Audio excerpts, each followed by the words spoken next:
That's one small step for man, one giant leap for mankind. Well, tonight, as we get ready to celebrate the 50th anniversary of the Apollo 11 mission, we have a look back at the vital role that a NASA facility here in Corpus Christi played in America's space program. We were reminded of that recently by Rob Bailey. He's the pastor of Southside Community Church and a self-described NASA enthusiast.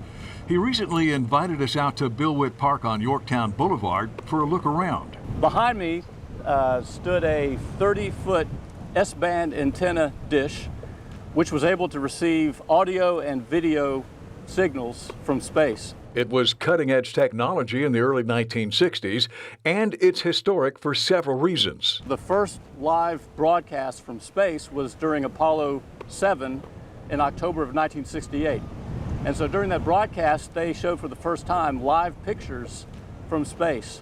And there's only 2 dishes like this in the world that could receive those transmitted signals. This one, and there was one similar to it in Cape Kennedy.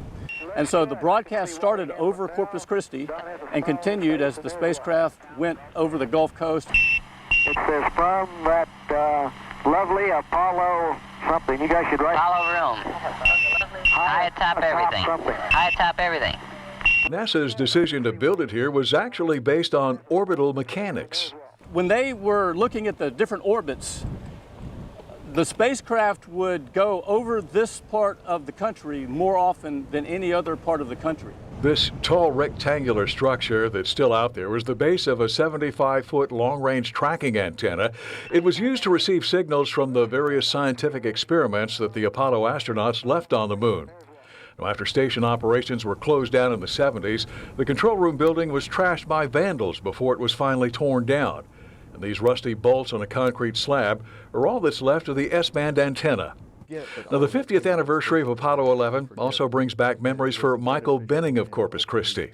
His family moved here in 1966 when his father became the assistant administrator of the tracking station. He wore a lot of hats. He took care of, I know security was under him, but he still worked the missions. When there was a capsule up, he was at the station. We didn't get to see much of him during those time periods. Benning says his father was extremely proud of his work. Daddy worked with the space program from the early Mercury missions up through Skylab, so through all of the really important, to my mind, important parts of the space program. Now, back in the 1960s and 70s, there was actually a lot of criticism of the space program.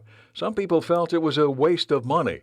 And Benning says, even today, we've lost sight of the many things we all take for granted that were spin-offs from the space program. Microprocessors, handheld computers, medical technology, medical telemetry.